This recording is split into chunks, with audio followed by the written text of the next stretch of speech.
Il s'appelait Silas. Depuis 10 ans, il vivait comme s'il n'existait pas. Sa maison était une cabane en rondins poussiéreuse, à la lisière des étendues désertiques de l'Arizona. Ses amis, quelques mules têtues et un cheval nommé Vent.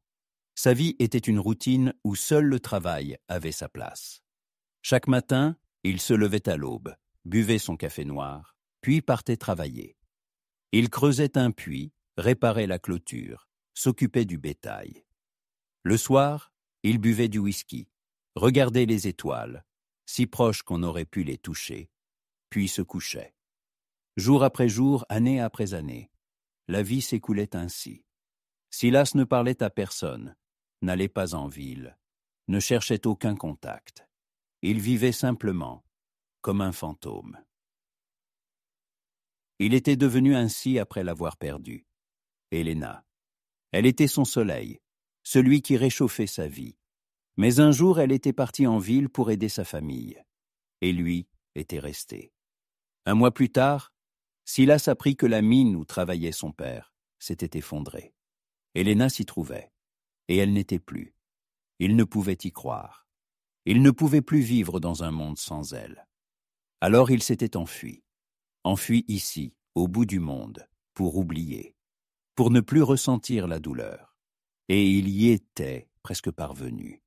Il avait effacé tous ses souvenirs d'elle, ne se rappelant même plus son visage. Il ne se souvenait que de la douleur, et elle était sa seule compagne. Ce soir-là, le temps était particulièrement exécrable. Le ciel s'était assombri, et de sombres nuages se dessinaient déjà à l'horizon. Silas savait qu'une tempête approchait, et qu'il devait mettre les mules à l'abri dans la grange. Il prit sa lanterne, enfila sa vieille veste, et sortit. Le vent lui fouettait le visage de grains de sable et d'herbes sèches. Mais il avançait, indifférent. Il y était habitué depuis longtemps. Il ouvrit la porte de la grange. L'intérieur était sombre et humide. L'odeur du foin et du fumier flottait dans l'air. Silas accrocha sa lanterne à un clou, et sa lumière éclaira les environs. Soudain, il entendit un bruissement. Il était faible, presque imperceptible. Mais le cœur de Silas se serra de peur. Il prit la carabine qu'il gardait toujours à portée de main et s'enfonça lentement dans la grange. Il ne craignait ni les bandits ni les bêtes sauvages. Il craignait l'inconnu. Le bruissement se répéta. Il venait de derrière la meule de foin. Silas s'en approcha lentement, sa carabine prête. Il était prêt à tout. Mais il n'était pas prêt à ce qu'il vit. Derrière la meule, une femme émergea. Son visage était sale, ses cheveux emmêlés et ses vêtements déchirés. Elle était maigre comme un squelette, et ses yeux emplis de terreur le fixaient. Elle était si épuisée qu'il crut un instant qu'elle était un fantôme. « Qui es-tu » demanda Silas, sa voix basse et rauque, car il n'avait pas parlé depuis longtemps. Elle ne répondit rien. Elle le regardait simplement, et il y avait une telle peur dans ses yeux qu'il ne pouvait détourner le regard. Elle tenta de se lever, mais n'y parvint pas, s'effondrant au sol. Silas s'approcha d'elle, s'agenouilla et lui tendit la main. Elle se recula de lui comme du feu. « Il n'aie pas peur, dit-il. Je ne te ferai aucun mal. Qui es-tu » Elle regarda sa main puis son visage, et à cet instant, quelque chose se produisit. Dans ses yeux emplis de peur, apparut une lueur de reconnaissance. Elle regarda Silas, et il sentit le monde autour de lui commencer à s'effondrer. Il la regarda plus attentivement. Sur son visage, sous la couche de saleté, il aperçut quelque chose de familier, quelque chose qu'il avait si longtemps essayé d'oublier. Ses yeux. Ils étaient les mêmes qu'alors, grands, verts, comme une forêt printanière. Il se souvenait d'eux. Il se souvenait de leur éclat d'amour, de la façon dont ils se remplissaient de larmes. Il se souvenait de son visage, un visage qu'il avait si longtemps tenté d'oublier, mais qui était à jamais gravé dans sa mémoire. « Helena » murmura-t-il. Et ce nom, qu'il n'avait pas prononcé depuis 10 ans, résonna si fort qu'il en fut lui-même effrayé. Elle hocha la tête. Des larmes coulèrent sur ses joues sales. « Silas » murmura-t-elle. C'est toi ?» Il ne pouvait y croire. Ce n'était pas possible. Il savait qu'elle était morte. Il avait assisté à ses funérailles. Pourtant, elle se tenait là devant lui, vivante, sale, épuisée, mais vivante. À cet instant, la tempête éclata dehors. Le vent hurlait comme une bête sauvage, les éclairs zébraient en haut le ciel. La pluie tambourinait sur le toit, mais Silas n'entendait rien de tout cela. Il n'entendait que son nom, sa voix. Il regardait son visage et sentait la douleur qu'il avait si longtemps contenue commencer à jaillir. La douleur qu'il avait si longtemps essayé d'oublier était revenue. Et avec elle, elle aussi était revenue. La femme qu'il aimait, la femme qui, il lui semblait, était morte 10 ans plus tôt. Silas ne savait pas quoi faire. Il était prêt à tout, mais il n'était pas prêt à ça. Son passé était revenu le hanter, et il se tenait juste devant lui. Helena, toujours assise au sol, tremblait, non seulement de froid, mais aussi de peur. Ses yeux ne le quittaient pas, et il y voyait le reflet de son propre choc. Il baissa lentement sa carabine. À cet instant, elle n'était pas un danger, mais la chose la plus fragile et la plus précieuse qu'il possédait. Helena, comment? Ce fut la seule question qu'il put prononcer. Elle secoua la tête, les larmes coulant sur ses joues sales. « S'il te plaît, ne pose pas de questions. Aide-moi. » Sa voix était faible, presque inaudible au milieu de la tempête déchaînée. Silas vit qu'elle n'était pas seulement sale et émaciée. Elle avait une plaie profonde et saignante au bras. Il oublia instantanément son choc. Un instinct qu'il avait si longtemps réprimé se réveilla en lui, celui du protecteur. Il l'aida doucement à se lever. Elle était si légère, si fragile, qu'il craignait de la briser. Il la prit dans ses bras, comme il l'avait fait tant d'années auparavant, et la porta jusqu'à la maison. Elle était la même qu'à l'époque, mais en même temps, si étrangère. Ses vêtements étaient déchirés, ses cheveux emmêlés, et son visage était couvert d'une couche de poussière et de saleté. Mais ses yeux étaient les mêmes qu'alors, grands, verts, pleins de vie. Il la déposa dans la maison et la coucha délicatement sur le lit. Puis il prit une serviette, l'humidifia et commença à lui essuyer le visage. Elle ne résista pas. Elle restait simplement allongée, les yeux clos, et pleurait silencieusement. Il vit comment sa peau apparaissait sous la saleté, aussi pâle qu'à autrefois. « Qu'est-il arrivé à ton bras ?» demanda-t-il. Elle ouvrit les yeux. « Je suis tombée en courant. » Il ne posa plus de questions. Il prit simplement les bandages qu'il gardait toujours à portée de main et pansa délicatement sa blessure. Puis il lui versa un verre de lait chaud et le lui donna à boire. Elle but lentement, à petites gorgées, et il vit la vie réapparaître dans ses yeux. Quand elle eut bu, elle le regarda.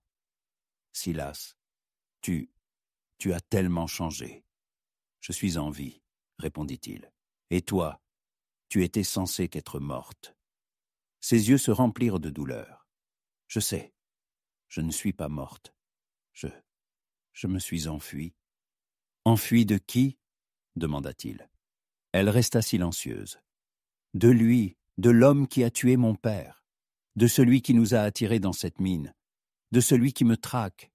Il a découvert que j'étais vivante. Je pensais m'être échappée de lui.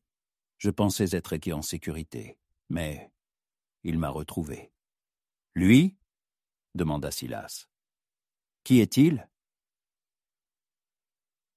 John. Je ne veux pas en parler. » Silas comprit qu'elle ne voulait pas parler. Il n'insista pas. Il resta simplement assis à ses côtés, sa main reposant sur la sienne. Il sentit la chaleur de son corps se transmettre au sien, son cœur battre, et il comprit qu'elle était vivante. Pas seulement vivante, mais vivante à ses côtés. Et c'était tout ce qui comptait. Il resta assis avec elle jusque tard dans la nuit, jusqu'à ce qu'elle s'endorme. Quand elle fut endormie, Il se leva et s'approcha de la fenêtre. La tempête s'était calmée.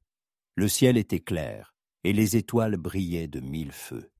Il les regardait et pensait que ces étoiles avaient tout vu. Elles l'avaient vu vivre seule. Elles l'avaient vu essayer d'oublier. Et maintenant, elles la voyaient revenir. Il comprit qu'il ne pouvait pas la chasser. Il ne pouvait pas la perdre à nouveau. Il la protégerait.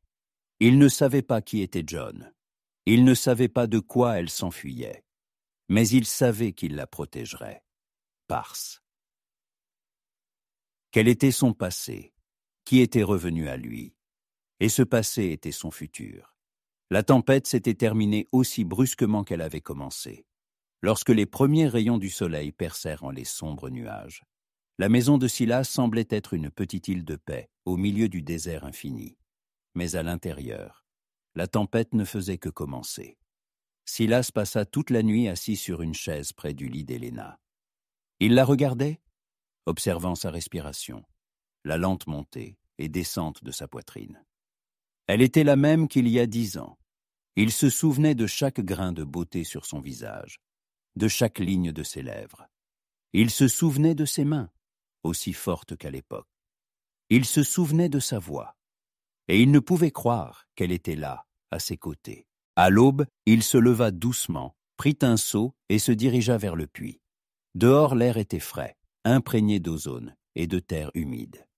Silas remplit le seau d'eau, le posa au sol et revint à la maison. Héléna était déjà réveillée. Elle était assise sur le lit, les genoux serrés contre sa poitrine, et le regardait. Il y avait de la peur dans ses yeux, mais aussi de la gratitude.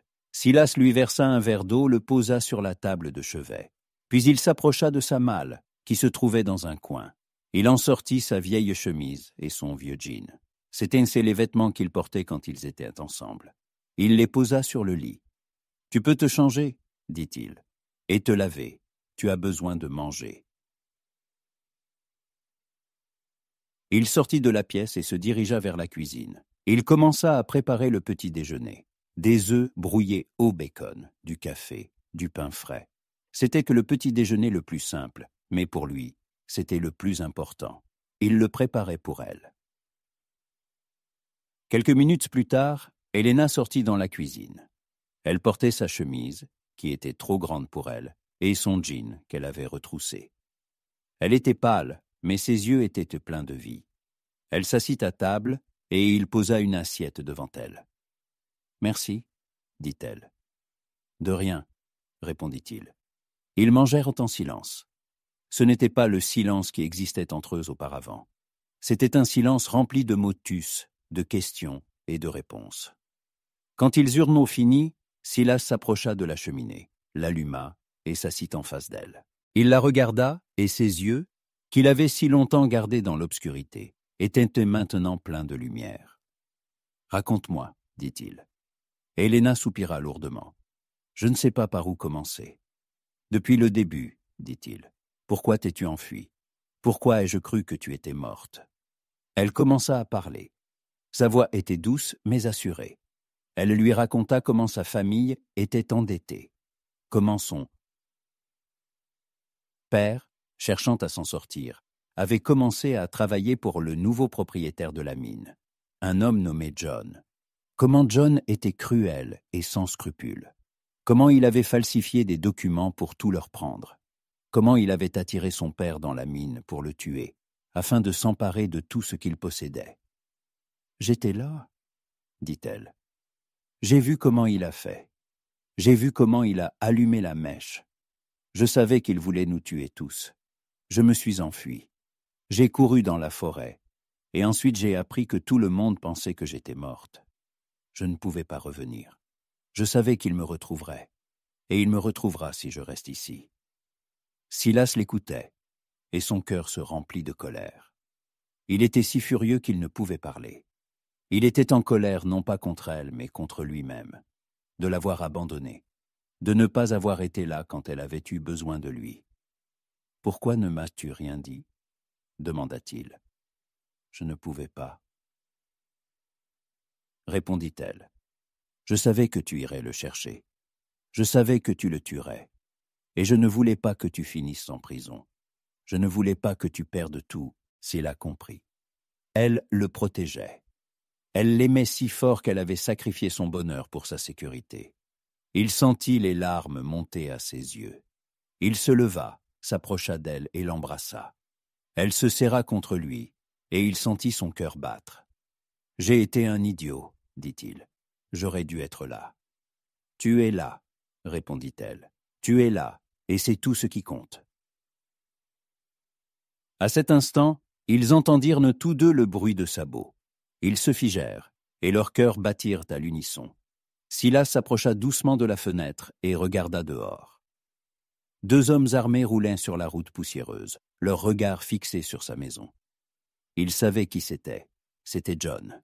Et il l'avait trouvé. Silas se tourna vers Helena. « Il nous a trouvés. » Il était calme, mais ses yeux brûlaient. Il prit sa carabine. Il ne savait pas ce qui allait se passer. Mais il savait une chose.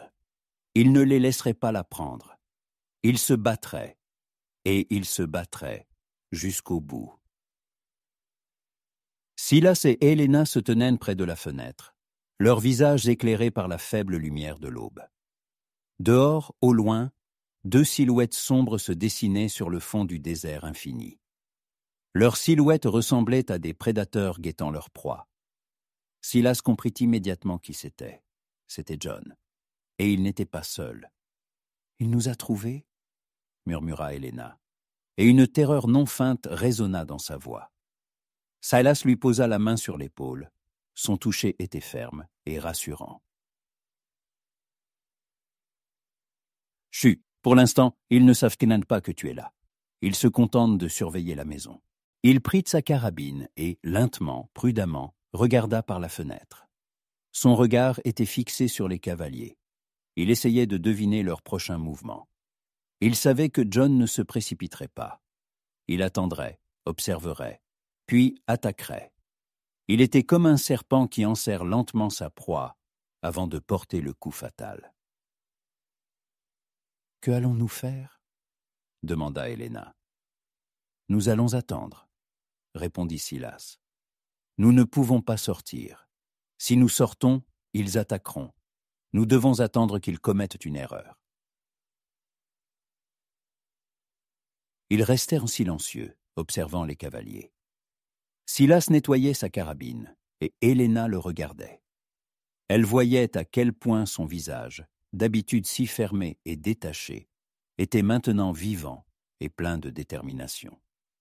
Elle voyait à quel point il avait changé. Il n'était plus un fantôme. Il était un homme, son homme. Quelques heures plus tard, le soleil était haut dans le ciel. La chaleur devint insupportable. Les cavaliers ne bougeaient un pas. John était patient. Il savait que tôt ou tard, il devrait en sortir.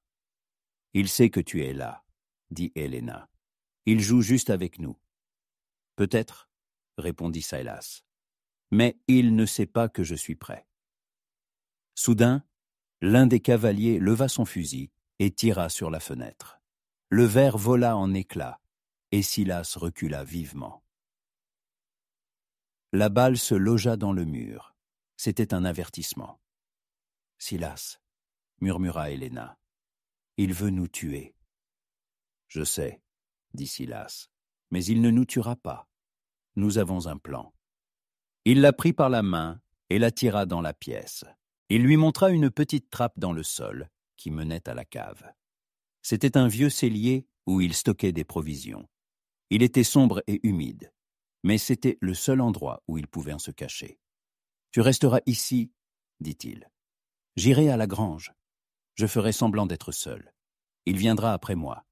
Et toi, quand il sera occupé, tu sortiras d'ici. Et tu seras libre. »« Non, » dit Helena, « je ne te quitterai pas. Je ne m'enfuirai pas. Tu dois, » répondit-il. « Je ne peux pas le combattre et te protéger en même temps. Tu dois partir. Tu dois vivre. »« Je ne veux pas vivre sans toi, » dit-elle, les larmes coulant sur ses joues. « Je ne veux pas te perdre à nouveau. » Ces mots transpercèrent en son cœur comme un poignard. Il l'attira à. Lui la serra si fort qu'on aurait dit qu'il voulait que leur cœur ne fasse qu'un. Elle sentit sa force, sa fiabilité, et dans cette étreinte, il n'y avait pas de peur, seulement l'amour qu'ils avaient été si longtemps gardé dans leur cœur. « Tu ne me perdras pas, » murmura-t-il en embrassant ses cheveux. « Je reviendrai, je te le promets, je te le promets. » Il l'aida à descendre dans la cave, puis sortit de la maison. Il se dirigea vers la grange, là où il l'avait trouvée, et il attendit. Il attendit John. Il savait que ce serait son dernier combat. Mais il savait aussi qu'il se battrait. Il se battrait pour elle, pour leur avenir, pour qu'elle soit libre. La grange était sombre et silencieuse, l'air imprégné d'odeurs de foin et de bois. Silas était assis dans l'ombre, adossé au mur, sa carabine sur les genoux. Il était calme, mais son cœur battait à toute vitesse, comptant les minutes jusqu'à la confrontation décisive. Il ne ressentait pas de peur, il ne ressentait que de la détermination. Il savait ce qu'il devait faire, et il le ferait, pour elle. Il attendit, et son attente n'était pas qu'une simple attente. C'était toute une vie qui défilait devant ses yeux, une vie qu'il avait vécue sans elle, une vie qui avait semblé si vide et insensée. Et maintenant qu'elle était revenue, il ne pouvait pas la laisser partir. Il ne pouvait pas permettre à quelqu'un d'autre de la lui prendre. Il ne pouvait pas se permettre de la perdre à nouveau. Soudain, la porte de la grange s'ouvrit lentement, et une silhouette sombre apparut sur le seuil.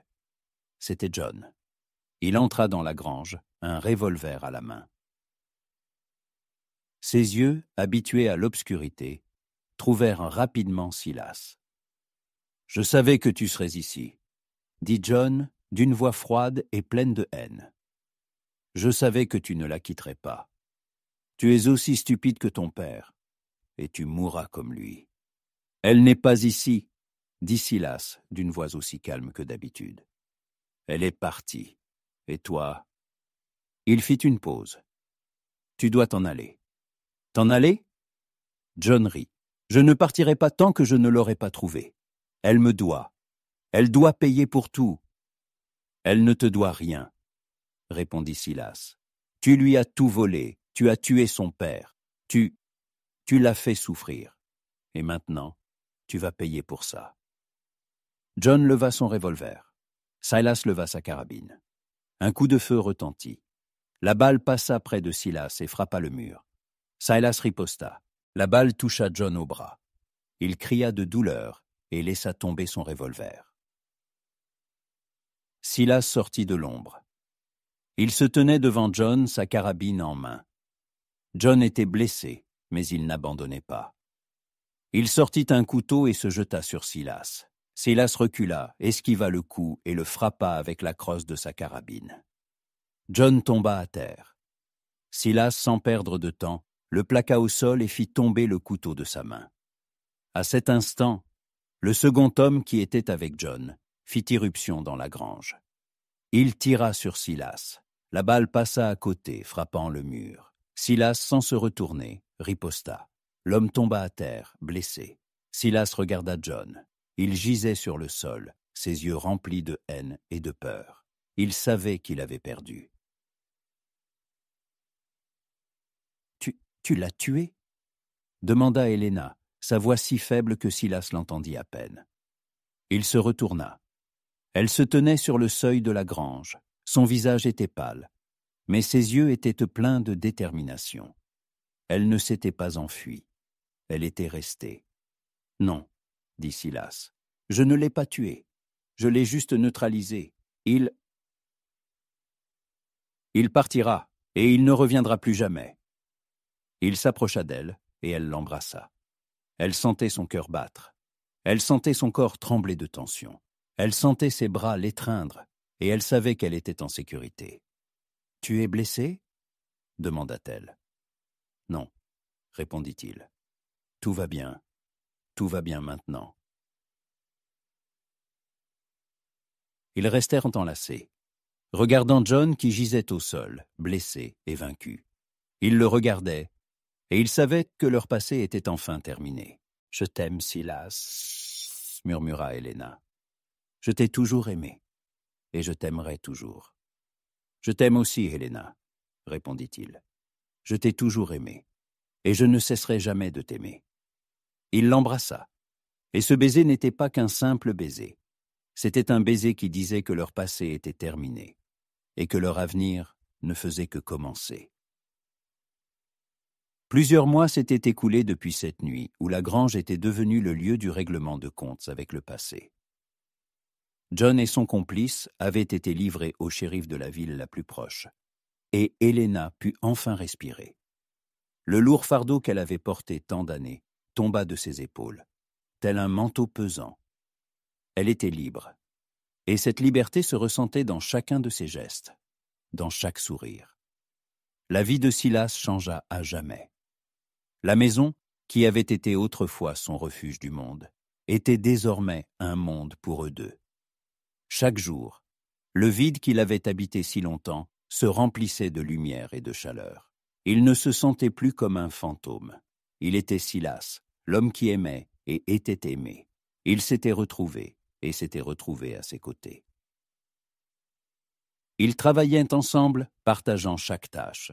Silas apprit à Helena à s'occuper des mules et du cheval, lui montra comment manier une carabine, afin qu'elle puisse se défendre si jamais il devait s'absenter. Elle, à son tour, avait transformé sa maison austère en un nid douillet. Elle y avait apporté la vie. Des rideaux aux fenêtres, des fleurs fraîches dans une vieille boîte de conserve, l'odeur du pain fraîchement cuit qui flottait désormais toujours dans l'air. Il la regardait, son sourire, ses yeux heureux, et ne pouvait croire que ce n'était pas un rêve. Les soirées, autrefois emplies de solitude et de whisky, étaient maintenant remplies de conversations. Helena racontait son enfance, combien elle lui avait manqué. Silas racontait sa vie ici, comment il avait essayé d'oublier. Ils riaient de leurs erreurs, partageaient leurs espoirs et leurs rêves. Ils parlaient de comment ils agrandiraient le potager, comment ils construiraient une nouvelle grange, comment ils vivraient ensemble, simplement et heureux. Un soir, alors que le soleil se couchait à l'horizon, ils étaient assis sur le porche, et Silas regardait le désert. Autrefois, elle lui avait semblé sans vie, hostile. Maintenant, il y voyait de la beauté. Il voyait comment le soleil colorait le sable d'or, comment les cactus projetaient de longues ombres, comment les oiseaux chantaient leurs chansons. Le désert n'était plus sa prison, il était devenu leur foyer. « J'aime cet endroit », dit Helena, posant sa tête sur son épaule. « J'aime cette maison. Elle est devenue ma maison, notre maison. » Silas l'embrassa. Il sentait sa chaleur, son parfum. Il sentait son cœur battre en accord avec le sien. « Je pensais t'avoir perdu pour toujours, » murmura-t-il. « Je pensais que je ne serais plus jamais heureux. »« Tu ne m'as pas perdu, » répondit-elle, levant la tête et le regardant dans les yeux. « Et j'ai toujours été avec toi, dans ton cœur, et maintenant je suis là. » Il se pencha et l'embrassa. Ce baiser n'était pas passionné. Il était doux et chaleureux. Il contenait tant d'amour qu'il était plus éloquent que n'importe quel mot. Un baiser qui disait « Nous sommes ensemble, et il en sera toujours ainsi. » Quelques mois de plus passèrent, et un matin, alors que Silas allumait le poêle, Helena s'approcha de lui. Elle était très pâle, mais une telle joie brillait dans ses yeux qu'il ne pouvait comprendre ce qui s'était passé. « Silas, » dit-elle, sa voix tremblant d'émotion, « nous allons avoir un enfant. » Il se figea. Le bois lui tomba des mains et il la regarda, essayant de saisir ses mots. Un enfant, leur enfant. Il la regarda, et un sourire apparut sur son visage. Un sourire qu'il n'avait montré à personne d'autre qu'à elle. Un sourire qui disait qu'il était enfin heureux. « Un enfant » murmura-t-il. « Notre enfant ?» Elle hocha la tête. Des larmes de joie coulèrent sur ses joues, et elle l'embrassa. Il la serra contre lui, se pressa contre son ventre, et il sentit son cœur se remplir d'un amour nouveau, inconnu de lui. L'amour pour leur enfant, pour leur avenir. Ils étaient assis sur le porche, regardant le coucher du soleil. Il la tenait par la main et elle se serrait contre lui. Ils étaient ensemble. Et c'était tout ce qui comptait. « Notre foyer », murmura-t-il, sa voix pleine de bonheur.